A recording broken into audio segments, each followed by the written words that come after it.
concrete reed is very stable, isn't it? It is nice and stiff, quite tall. This here, Phragmites australis, to be very technical, water reed, grows in sort of wetland areas. Now this is the one that, to be honest, I see most often on thatches.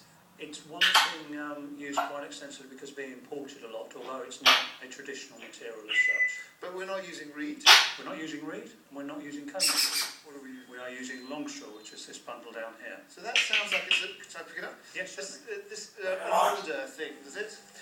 Both the cone reed and the long straw are sort of similar sort of period, only this is probably more common than cone reed. So this is literally how it grows, is it? This is the wheat in the field? It certainly is. So ultimately that it goes down flat, and this is the end we see?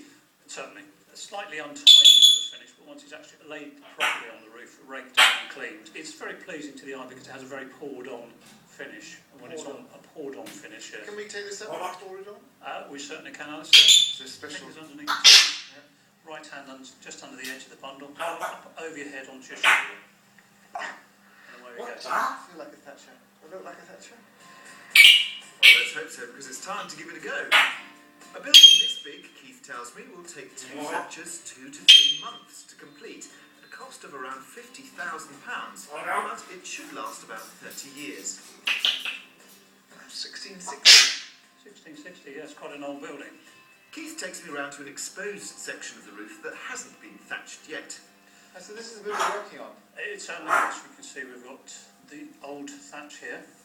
We're going to put some new thatch on top of that. Gosh, so you just stick it on the old one? We certainly do, yes, something called spar coating, so covering the old spar thatch. Coating? Spar coating, and the spars are the wooden pegs we're going to use. So these here. Some of the base is actually original? It is, yes, so it could date back to the medieval period. And it's perfectly preserved because it's in a dry zone, dry area, because of the new thatch on top of it. Great, so let's get going. So first thing to do is open this bundle up. What's that? We need to start by taking one section out and making an eave wad out of this. An eave wad? An eave wad. Eave wad? Not an evil wad, but an eave wad. The bundles are tied tightly at the top with baling string before they're laid side by side and held in place by hazel pegs. So that needs to be joined to the put on. With the bottom bundles in place, the rest of the roof is fixed solely with the hazel pegs, which are driven through the new thatch into the old. Very good, very good. First time just side by side, that's it. There's a lot of these things. An average roof will probably have 10,000 spars. Obviously all made by hand. Spars? Spars, yes.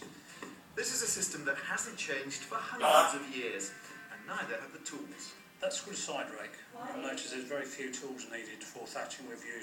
For long straw thatching, we've used the mallet, the side rake, and the dagging shears. Dagging shears? A good name, isn't it? And what do we do with this? So this would, we use to rake any of the rubbish up. I'll just show you and you can have a go.